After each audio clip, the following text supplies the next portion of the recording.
Hello guys, welcome back to my channel. How are you? I hope you are well. आज हम करने वाले हैं ज्योग्राफी का, और मेरे पास आवर एनवायरनमेंट बुक है आज क्लास 7 की। तो ये सेकंड चैप्टर है इनसाइड आवर अर्थ। ठीक है, हमारी धरती के अंदर कैसा है वो सब पढ़ने वाले हैं इस चैप्टर में। बहुत छोटा सा चैप्टर, बहुत इंटरेस्टिंग भी है।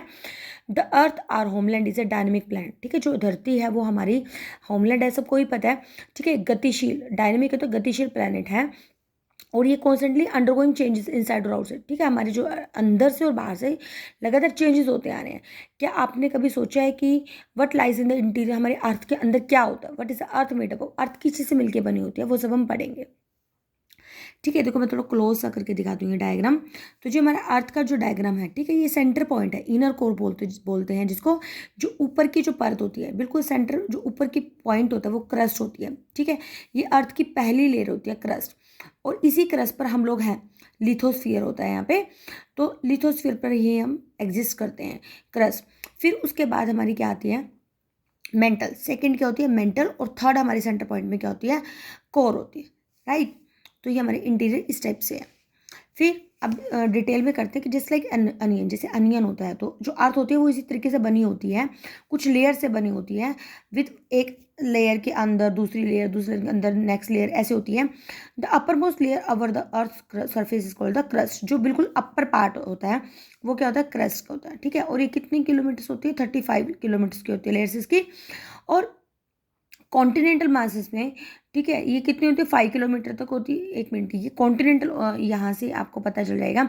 जैसे ये माउंटेन्स होते हैं, ठीक है, माउंटेन से जब अगर हम ग्राउंड फ्लोर पे जाते हैं तो यहाँ से इसकी जो हाइट होती है वो कितनी होती है? 35 किलोमीटर होती है।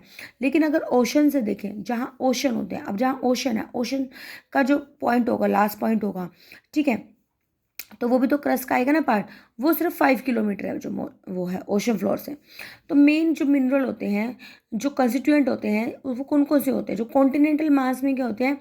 जो मेरा कॉन्टिनेंटल मास है, ठीक है, जो ये कॉन्टिनेंटल मास है इसमें क्या है? ये सिलिका और एल्यूमिना, ठीक है, दोनों से मिलके बनती है। जो क्रस्ट कोर होती है ना, जो क्रस्ट होती है वो किससे मिलके बनती है? सिलिका और एल्यूमिना से। तो इसको हम क्या बोलते हैं? सियाल।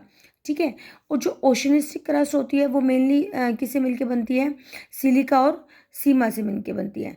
ठीक है, just beneath the crust is the mantle which extend up to the depth of the 2900 kilometre below the crust. और इसको जस्ट नीचे, ठीक है, क्रस्ट के नीचे से मेंटल होती है तो उसकी डेप्थ कितनी है? 2900 किलोमीटर बिलो क्रस्ट। तो आपको ये ध्यान रखना, जो पॉइंट हमने अंडरलाइन किए हुए हैं, कि जो हमारी कंस्टिट्यूएंट जो होते हैं ना, जो कितने होते हैं, वो उसको सिलिका और एल्यूमिनियम से मिलकर बनते हैं, इसको सियाल बोलते हैं। ठीक है, और जो हमारे ओशनिस्टिक होते हैं, जो ओशन की जो क्रस्ट होती है, जो ये वाली ओशनिस्टिक क्रस्ट होती है, वो किससे मिलकर बनी हुई है? हमारी सिलिका और मैग्नीशियम से। ठीक है, फिर उसके बाद हमारी बात आती है, the inner most layer is the cover with the radius of about 35 kilometre. ठीक है, जो अंदर की जो लेयर होती है, जो हमारी कोर की होती है, उसकी रेडियस कितनी होती है? 3500 किलोमीटर होती है। ठीक है, जो हमने पिक्चर में देखा था ना, जो ये चीज़ रेडियस होती है वो 3500 किलोमीटर्स होती है। फिर उसके बाद क्या हमारा? It is mainly made up of a nickel और आयरन। ठीक है, ये किससे मिलकर बनी होती है? निकल और आयरन से। ठीक है, निकल और आयरन, निकल का नी ले लो और आयरन का अगर आप क्या ले लोगे? हाफ ले लोगे। निकल का आयरन, सॉरी, निकल और आयरन। ठीक है, तो निकल आयरन है, निकल फेरस अगर हम लेते हो तो नी और फे लोगे तो अब क्या बन जाएगा? वो नीफे बन जाएगा। ठीक है, और जो सेंटर कोर होती है उसमें बहुत ज़्यादा टेम्परेचर और प्रेशर होता है। अब हम बात करेंगे रॉक्स के बारे में, मिनरल्स के बारे में। ठीक है, तो जो रॉक्स होती हैं वो क्या होती है? जो एक natural mass mineral matter that makes up the earth crust. जो अर्थ की जो क्रस्ट होती है ना, वो जिस मिनरल मैटर से मिलकर बनी होती है उसको रॉक बोलते हैं, चट्टान बोलते हैं, पत्थर बोलते हैं।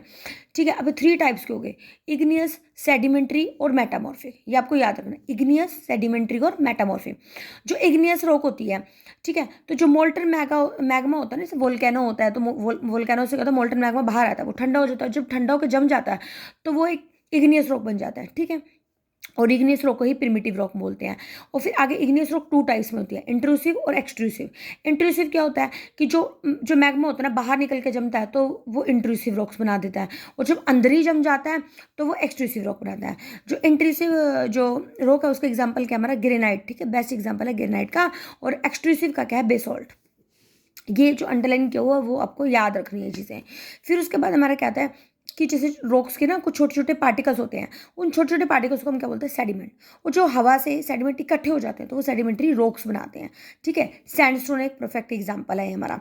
फिर इग्नियस और सेडिमेंटरी रॉक्स को अगर हीट और प्रेशर देंगे तो उसको कंफर्म कर सकते हैं मेटामॉर्फिक रॉक्स में। मतलब इग्नियस और सेडिमेंट्री रॉक्स को अगर हम हीट और प्रेशर में डालते हैं तो हम उसे क्या चेंज करते हैं, मेटामॉर्फिक रॉक्स को चेंज करते हैं। ठीक है, राइट। तो रॉक्स हमारे लिए बहुत ज़्यादा यूजफुल होते हैं, सबको पता है। रॉक्स हमारे लिए रोड्स बनाते हैं, हाउसेस बनाते हैं, बिल्डिंग्स बनाते हैं। तो हर जगह पत्थर और जो चट्टानें वो जरूरत पड़ती है। ठीक है, तो अच्छा, फिर ये रेड फोर्ट है वो हमारा रेड सैंडस्टोन से बना हुआ है, और जो ताजमहल है वो हमारा वाइट मार्बल से बना हुआ है। फिर उसके बाद हमारा ये रॉक साइकिल पढ़ेंगे। देखो हमने पढ़ा था अभी, तो अभी बताया मैंने, वोल्केनो होता है, जैसे वोल्केनो से मैग्मा का बाहर की तरफ आता है। ठीक है, फिर उसके बाद जब मैग्मा बाहर आकर जमता है तो जो रॉक बनती है वो इग्नियस रॉक होती है। फिर इग्नियस रॉक्स क्या होता है, जो अगर छोटे छोटे पार्टिकल्स होते हैं जब वो टूट जाती हैं तो वो कहते हैं सेडिमेंट्स बन जाते हैं। सेडिमेंट जब हवा से इकट्ठे हो जाते हैं तो वो सेडिमेंट्री रॉक्स बना देते हैं। सेडिमेंट्री रॉक जब हम हवा उसका टेम्परेचर प्रेशर डालते हैं तो वो कन्वर्ट हो जाते हैं मेटामॉर्फिक रॉक्स में हो जाते हैं। जब मेटामॉर्फिक रॉक्स में जो वो मेटामॉर्फिक रॉक्स होती है जब वो लिक्विड फॉर्म में होती है, ठीक है, जब प्रेशर डल रहा होता है, टेम्परेचर डल रहा होता है, तो जब वो लिक्विड फॉर्म में होती है तो वो क्या होता है, पिघल के क्या बनेगा, मैग्मा ही बनेगा। तो ये एक साइकिल आपका बन जाता है। यही चीज़ जो मैंने आपको बताई है, यही चीज़ आप क्योंकि यहाँ पे इस पैराग्राफ में एक्सप्लेन की है, वो है कि मैंने थोड़ा आपको इन शॉर्ट में कर दिया। ठीक है, फिर उसके बाद हमारे जो रॉक्स हैं वो डिफरेंट मिनरल से बने होते हैं। ठीक है, मिनरल कौन कौन से होते हैं भाई, हमारे कोयल है, नेचुरल गैस है, पेट्रोलियम है, ये हमारे मिनरल्स होते हैं।